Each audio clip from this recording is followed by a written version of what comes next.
बिस्मिल्लाहिर्रहमानिर्रहीम। अस्सलाम वालेकुम नाज़रीन, आप यूट्यूब चैनल देख रहे हैं। मैं इमरान खान हूँ। 3 बड़ी डेवलपमेंट हैं पहले खैबर पख्तूनख्वा से, वो आपको बताता हूँ। फिर बड़ी अहम खबरें हैं मुझे आपके साथ शेयर करनी है। सबसे पहले तो ये है कि सुहेल अफरीदी ने वज़ीर-ए-आज़म पाकिस्तान ने एक इजलास बुलाया, उस इजलास में शिरकत से इनकार कर दी।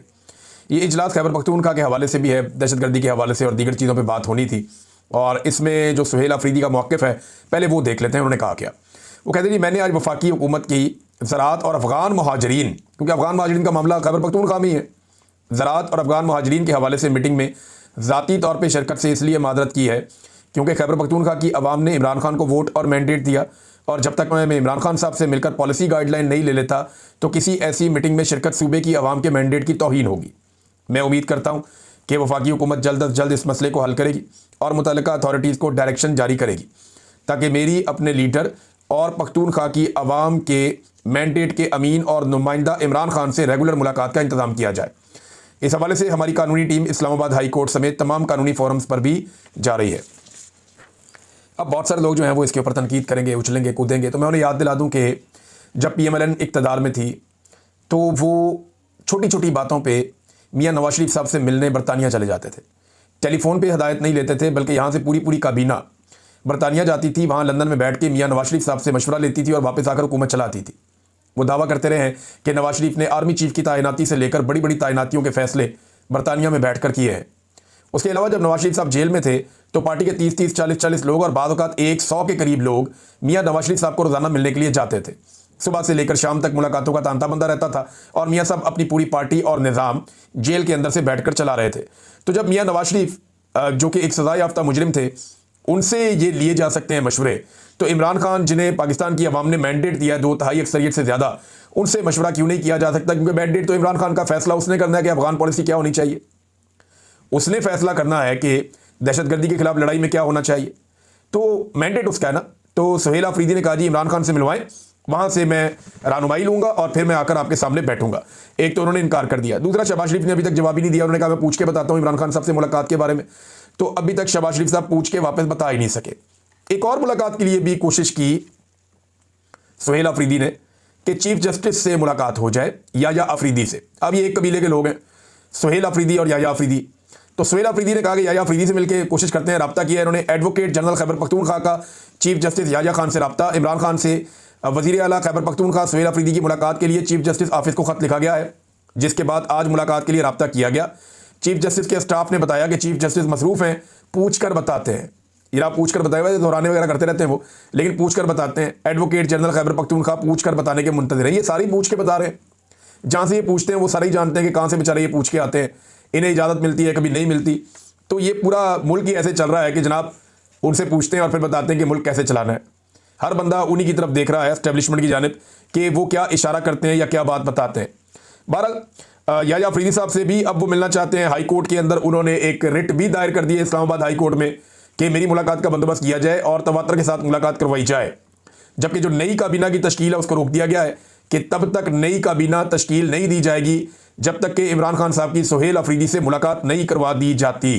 इमरान खान साहब बताएंगे ना किसको लेना किसको नहीं लेना, और सुहेल अफरीदी साहब वो तमाम हक़ाइक़ इमरान खान साहब के सामने रखेंगे जो गुज़िश्ता 2 साल से पाकिस्तान तहरीक इंसाफ में होता चला आ रहा है। यानी फरवरी 2024 में तहरीक इंसाफ जीती थी, गंडापुर वज़ीर आला बन गया, तब से लेकर अब तक डेलिबरेटली सुहेल अफरीदी की, मीना खान अफरीदी की या शाहिद खटक साहब की, इनकी मुलाकातें नहीं करवाई गई इमरान खान साहब से, क्योंकि ये लोग इमरान खान साहब को जाकर कुछ हक़ाइक़ बताना चाहते थे और इन्हें रोका गया। और अब इनमें से एक वज़ीर आला बन गया, तो अब ये चाहते हैं कि जाकर इनकी मुलाकात हो और ये हक़ाइक़ इमरान खान साहब के सामने रखें ताकि उनकी रोशनी में इमरान खान साहब फैसला करें। तो नई काबीना की तश्कील भी रोक दी गई है। इससे पहले खबर चलवाई गई कोई एडवाइजरी कमेटी बनाई जाएगी जो निगरानी करेगी वज़ीर आला की, तो वो खबर तो जनाब हो गई कैंसिल, और जिन्होंने खबर दी उन्होंने ही वापस ले ली कि जनाब ऐसी कोई बात नहीं है। और इस पर रद्द-ए-अमल भी दिया था सुहेल अफरीदी ने, मैं वज़ीर आला हूँ तो मैं बताऊँगा क्या करना है। तो बड़ा कॉन्फिडेंस शो किया, और ये कॉन्फिडेंस होना चाहिए कम से कम जब आप वज़ीर आला की कुर्सी पर बैठ रहे हो, तो इतना कॉन्फिडेंस तो होना चाहिए। एक और नाज़रीन, इमरान खान साहब का जो अपना ट्वीट है, वहाँ उनका स्टेटमेंट है, वो मैं आपके सामने रखना चाहता हूँ। इसमें इमरान खान साहब ने एक नया काम किया। पहले तो उन्होंने सुहेल अफरीदी को मुबारकबाद दी और ISF का दरीना साथी है, तारीफ़ की उनकी, और उन्होंने कहा जी कि मैं उम्मीद करता हूँ कि ये तहरीक इंसाफ के नज़रिए के तहत ऐन मुताबिक इनकलाबी काम करेंगे। और अली अमीन गंडापुर को उन्होंने शाबाश दी कि ठीक है, अच्छे तरीके से इक़्तिदार को मुंतकिल किया उसने। फिर 4 बड़े वाकयात इमरान खान साहब कह रहे हैं 2 साल में हुए। एक 9 मई का, 26 नवंबर का, आज़ाद कश्मीर का और मुरीद के का। इन 4 वाकयात में कत्लेआम हुआ, निहत्ते शहरियों को शहीद किया गया। अब 9 मई फॉल्स फ्लैग के हवाले से उन्होंने कहा जी मैं तो पहले से ही कह रहा हूं कि जुडिशल कमीशन बनाया, इसके ऊपर तहकीकात करवाएं। बंदों को उठा के 10-10 साल जेलों में डाल दिया, सजाएं दे दी, और फौजी अदालतों ने भी सजाएं दे दी पकड़ के, जो पूरी दुनिया में नहीं होता। और साथ उन्होंने कहा हालांकि उस दिन निहत्ते शहरियों को और पाकिस्तान तहरीक इंसाफ के सपोर्टर्स को गोलियों का निशाना बनाया गया था। यही वारदात 26 नवंबर को तहरीक इंसाफ के साथ हुई। तो इमरान खान साहब बहुत पहले से कह रहे हैं कि इनके ऊपर जुडिशल कमीशन बनाया जाए ताकि मजलूमों को इंसाफ मिल सके और कत्लेआम के जिम्मेदारान को करार वाकई सजा दी जा सके। अब वो ये कहते हैं कि उसके बाद जनाब फिर ये कत्लेआम का सिलसिला शुरू हो गया, यानी अब जो आज़ाद कश्मीर में किया गया और फिर उसके बाद अब तहरीक लब्बैक के साथ हुआ। नमाज जुमा के बाद खैबर पख्तूनख्वा में हमारे तमाम कारकुनान और अवाम मुरीद के कत्लेआम के खिलाफ निकले। तो मैं आपको बताता हूँ कि खैबर पख्तूनख्वा में बड़ा तगड़ा एहतजाज हुआ, बहुत बड़े पैमाने पर एहतजाज हुआ। हर शहर के अंदर लोग निकले हैं। पंजाब के अंदर तो पूरा एक ऐसा लगता है कर्फ्यू लगा हुआ है। कई जगहों पर कारोबारी मराकज़ थोड़े बहुत बंद रहे, बाकी जगहों पर कई जगहों पर खुले रहे। एक मिक्स किस्म का रद्द-ए-अमल था, लेकिन जुम्मे वाले दिन जो पूरा का पूरा निज़ाम था उसको तैयार किया गया था। पुलिस वगैरह को सबको तैयार रखा गया था, सिक्योरिटी फोर्सेस को, कि जनाब कोई भी हंगामी सूरत पैदा हो सकती है जुम्मे वाले दिन। तो जुम्मे के दिन से डरे हुए हैं। तो जुम्मा तो अगला भी आएगा, उससे अगला भी आएगा, तो किसी भी दिन लावा फट सकता है। तो अब जो हरकतें ये हुकूमत कर रही है, जो फसल बो रही है, वही इसको काटनी पड़ेगी। इमरान खान साहब ने कहा कि यार अब इसके ऊपर मुतालबा ये किया जाए कि चारों वाकयात के जुडिशल कमीशन का क्या होना चाहिए। आज मुल्क में सब कुछ आसिम लॉ के तहत हो रहा है। सारी अदालतें फौजी अदालतों में बदल चुकी हैं। जैसे फौजी अदालतों को चलाया जाता है वैसे ही आम अदालतों को भी चलाया जा रहा है। 26वीं गैर आईनी तरमीम के बाद अदालतों से इंसाफ की तवक्को खत्म हो चुकी है। मुल्क में लाकानूनियत है। जस्टिस अमीनुद्दीन खान, जस्टिस फायज ईसा, जज आमिर फारूक और जज डोगर, सबके पास हमारे केसेस और पटिशंस गई, मगर कहीं से इंसाफ नहीं मिला। फिर आज इमरान खान साहब ने एक जो नया काम किया वो ये किया कि नॉर्मली वो इलेक्शन की धांधली और मैंडेट की चोरी के लिए, और याद रखिएगा ये एक ऐसा काम है जिस पे आर्टिकल 6 लगता है, तो इमरान खान साहब इसमें कादी फायद ईसा और सिकंदर सुल्तान राजा को जिम्मेदार ठहराते थे। लेकिन आज इमरान खान साहब ने इसमें पहला नाम आसिम मुनीर का लिया। वो ये कहते रहे हैं लेकिन बड़ा क्लैरिटी के साथ आज उसी लिस्ट में शामिल कर दिया कि आसिम मुनीर, कादी फायद ईसा और सिकंदर सुल्तान राजा ने हमारा मैंडेट चोरी करके फार्म 47 की नाअहल और नाजायज हुकूमत पाकिस्तान पर मुसल्लत की, जिनके पास पाकिस्तान को दरपेश मसाइल से निकलने का कोई रास्ता है, ना कोई विजन है, ना कोई एहलियत है। दहशतगर्दी, अमन व अमान का क्याम, हर चीज़ इन्होंने जनाब, इनकी एहलियत ही नहीं है, बर्बादी हो गई। इमरान खान साहब बता रहे हैं। तो उन्होंने कहा तारीख से साबित है कि मिलिट्री डिक्टेटर का सिर्फ बंदूक के जोर पर हर चीज़ का हल निकालने का फार्मूला कभी भी देरपा और कामयाब साबित नहीं होता। अफगानिस्तान के साथ मसले का हल फौजी नहीं है, सियासी है। लिहाजा सियासतदानों की जिम्मेदारी है कि वो मामला फहमी से मुल्क में देरपा अमन का क्याम यकीनी बनाएं। फार्म 47 की जाली हुकूमत का ना ही इस्तेहकाक है और ना ही एहलियत के वो क्याम अमन में मौसर किरदार अदा कर सकें। हमारे दौर में दहशतगर्दी कम तरीन सतह पर आ गई थी। मुझे पैरोल पर रिहा किया जाए तो मैं अफगानिस्तान से तनाज़ात के हल और क़याम अमन के लिए अपना किरदार अदा कर सकता हूँ। ये जनाब इमरान खान साहब का स्टेटमेंट है। इसमें एक ऑफर भी है। कई लोग कहेंगे इमरान खान साहब पैरोल पर रिहाई चाहते हैं, लेकिन आप ये देखें कि इसी अपने ट्वीट में उन्होंने आसिम मुनीर पर सख्त तरीन तनकीद भी की है। तो ये कोई डील की ऑफर नहीं है। For the sake of this country Imran Khan साहब कहते हैं कि मुल्क को बचाना है तो आपको अफगानिस्तान से बात करनी पड़ेगी। आपके अंदर ये काबिलियत क्योंकि नहीं है, लिहाजा मुझे मौका दें, मैं ये बात करता हूँ, मुझे पैरोल के ऊपर आप बाहर निकालें तो मैं कर लेता हूँ और ये मामला रिजॉल्व करता हूँ। और ये कॉन्फिडेंस है इमरान खान में कि वो ये कर पाएंगे। लेकिन नवाज शरीफ रिहा हो गया, आज़ाद नहीं हुआ। एक जुमला अपनी मर्जी से नहीं बोल सकता है, वो अपनी मर्जी से आ जा नहीं सकता है। वो इमरान खान रिहा नहीं हुआ लेकिन आज़ाद है। जो दिल करता है वो कह देता है और जैसे दिल करता है वैसे वो रहता है। एक बड़ी अफसोसनाक नादरीन खबर आ रही है और ये खबर सिक्योरिटी फोर्सेस के ऊपर एक अटैक हुआ है वज़ीरिस्तान में और बड़ा डेंजरस अटैक हुआ है। इस अटैक में रिपोर्ट किया जा रहा है अब तक की इतला के मुताबिक 7 फौजी एहलकार शहीद हो गए हैं, जबकि सीज़ फायर हुआ है। ये पाक अफगान बॉर्डर के करीब ये वाक़या पेश आया वज़ीरिस्तान में। तो एक अनफॉर्चुनेट इंसिडेंट है और लगातार ऐसे वाक़यात हो रहे हैं। जवानों की शहादत जो है वो किसी को भी काबिल कबूल नहीं होनी चाहिए और ये सिलसिला रुकना चाहिए। और ये सिलसिला तभी रुकेगा, आप लड़ाई कितनी देर करेंगे। पिछले 20 साल से आप लड़ ही रहे हैं दहशतगर्दों से, लगभग 25 साल हो गए आप दहशतगर्दों से लड़ रहे हैं। आप 25 साल और इनसे लड़ लें। आपने 14,000 ऑपरेशन कर दिए, आप इतने ही और कर दें। बड़े बड़े ऑपरेशन आपने दर्जन से ज़्यादा कर दिए, आप इतने ही और कर दें तो क्या होगा? क्या अमन आ जाएगा? अगर माजी में आ गया था तो अब भी आ जाएगा। एक ही दफ़ा अमन आया जब इमरान खान साहब का फार्मूला अपनाया गया कि अफगानिस्तान से बातचीत करो, पाकिस्तान में भी कोई रास्ता निकालो, कोई तरीक़ेकार इख्तियार करो, कबायली इलाके के लोगों को एतमाद में लो और सब मिलकर दहशतगर्दी के खिलाफ खड़े हो जाओ, तो अमन आ जाएगा। ये कहा इमरान खान ने, बार बार कहा, लेकिन इस फार्मूले के ऊपर कोई जा नहीं रहा। ये पाकिस्तान के जर्नैलों ने ना बेड़ा गर्क किया पाकिस्तान का। ख्वाजा आसिफ ने अभी इतनी बड़ी गवाही दे दी।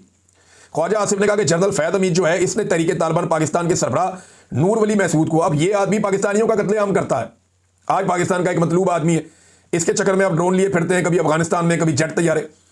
अब ख्वाजा आसिफ कहता है कि जनरल फैज ने टीटीपी के सरबराह नूर वली महसूद को बुलेट प्रूफ गाड़ी तोहफे में दी। अंदाजा करें आप। और दहशतगर्दों को पाकिस्तान वापस लाकर बसाने का जो फार्मूला है वो भी जनरल फैज का, जनरल बाजवा का और जनरल नदीम अंजुम का था। और ये रल के ये कार्रवाई डाल रहे थे और ये दहशतगर्दों को पाकिस्तान में लेकर आए। कैसी बदकिस्मती है पाकिस्तान की कि जर्नैल तकदीर का फैसला करते हैं और मुसल्लत करते हैं। इमरान खान के दौर में नहीं कर पाए, उन लोगों ने मना कर दिया था। तो ये जब अर्दली हुकूमत आई, इंपोर्टेड हुकूमत, तो उसे उन्होंने कहा जी बिल्कुल हमारी क्या जरूरत है, आ गए दहशतगर्द और अब छा गए हैं वो और हर तरफ मौजूद है। अब उनके साथ आप लड़ते हैं, रोजाना आपके जवान शहीद होते हैं, तो क्यों कौम को इस अंधे कुएं में धकेला। बात सादी सी है। मुझे ऐसा लगता है कि बलूचिस्तान और खैबर पख्तूनख्वा को पूरे को एक लॉ एंड ऑर्डर के हवाले से एक नो गो एरिया में तब्दील कर दिया जाएगा। फिर यहां से मर्जी की मादनियात उठाई जाएंगी और जिसको जो दिल किया बेच दिया। मुझे तो ऐसा लगता है। बलूचिस्तान में अनारकी की जो सबसे बड़ी वजह है वो उसके वसाइल है। बलूचिस्तान में जो लॉलेसनेस है या बलूचिस्तान जो एक नो गो एरिया बना हुआ है उसकी सबसे बड़ी वजह क्या है? वहां पे जो मादनी वसाइल है। और खैबर पख्तूनख्वा में भी उन इलाकों में ज्यादा बदअमनी है जहां पे मादनी वसाइल ज्यादा है। तो ये बड़ी बदकिस्मती है पाकिस्तान की। नाज़रीन, कुछ स्टेटमेंट है जो माजी में इन लीडर्स ने दिए हुए हैं, ख्वाजा आसिफ ने और बाकी वज़रा ने, वो अब इनके गले पड़ गए उनके अपने स्टेटमेंट्स। मैं इनमें से ना कुछ आपके सामने रखता हूँ, ये आप देखें कितना इंटरेस्टिंग है। ये जनाब ख्वाजा आसिफ को अगर आप पहले सुने तो मैं इनका स्टेटमेंट आपको सुनाता हूँ। आज ये कह रहे हैं कि पीटीआई फौज की क़यादत के खिलाफ बयान देती है, लेकिन माजी में ख्वाजा आसिफ का अपना स्टेटमेंट है, आज बड़ा वायरल हुआ है। बात तो उनकी ठीक है, काम तो वही हो रहा है। ख्वाजा आसिफ ने उस दौर में जो बात की थी, लेकिन जरा सुने आप। ये असला जो हमने अपनी दफाई अफवाज को दिया हुआ है, ये हमने हिंदुस्तान के आगे उनको करने के लिए दिया था। यहाँ जो F-16 मांगे जा रहे हैं $5 अरब के एवज, क्या इससे बलूचिस्तान में बमबारी होगी, बलूचिस्तान में बमबारी होगी, या सिंध में बमबारी होगी, या पंजाब में बमबारी होगी? तो क्या आज तक तारीख में हमारे हुक्मरानों ने कोई जंग नहीं जीती, और जो भी जंग लड़ी उसकी इब्तिदा हमारे हुक्मरानों ने की। ये लम्हा फिक्रिया है। हाँ जी नाज़रीन, ये ख्वाजा आसिफ साहब फरमा रहे हैं इस हवाले से। एक अता तारड़ का भी क्लिप बड़ा वायरल हुआ। अता तारड़ जो है ये कुछ अर्सा पहले का क्लिप है, जब तरीके इंसाफ के ऊपर गोली चलाई मौजूदा रजीम ने 26 नवंबर को। उसके बाद इन्होंने कहा जी आपने बंदे मार दिए ने हत्ते। तो अता तारड़ क्या कह रहा था, जरा ये सुने। आप गोलियों की बात करते हैं, टीएलपी के धरने के ऊपर, तरीके लबैक के धरने के ऊपर जो गोलियां चलाई और उन्होंने जो लाशें उठाई, आपने आज तक माजरत की, ताज़ियत की। अच्छा जी, ये कह रहे हैं जी तरीके इंसाफ के ऊपर इल्ज़ाम लगा रहे हैं। हामिद मीर साहब ने भी एक क्लिप पोस्ट किया जिसमें इमरान खान साहब यूज़ ऑफ फोर्स की बात कर रहे हैं, लेकिन याद रहे कि वहाँ जजों की गर्दनें काटने की बात हुई थी कि इनकी गर्दनें उतार दी जाएंगी। कोई इसराइल के खिलाफ एहतजाज करने नहीं निकला था। और दूसरा ये है कि वहाँ कोई इस तरीके से घेर के लोगों को अंधाधुंध गोलियां नहीं मार दी गई थी, कोई ये तरीकाकार अडॉप्ट नहीं किया गया था। बड़े मुज़ाकरात हुए थे और मामले का हल भी निकाला गया था। और बाद में मुझे ये बताएं कि जब तरीके इंसाफ के दौर में तरीके लब्बैक के खिलाफ कार्रवाई हुई तो इनको वापस मैदान में कौन लेकर आया? इनको रीलॉन्च किसने किया, ये पता है आपको? ये मैं आपको बताता हूं। तहरीके लब्बैक को रीलॉन्च किया था पाकिस्तान की मिलिट्री एस्टेब्लिशमेंट ने, पाकिस्तान तहरीके इंसाफ को दबाने के लिए।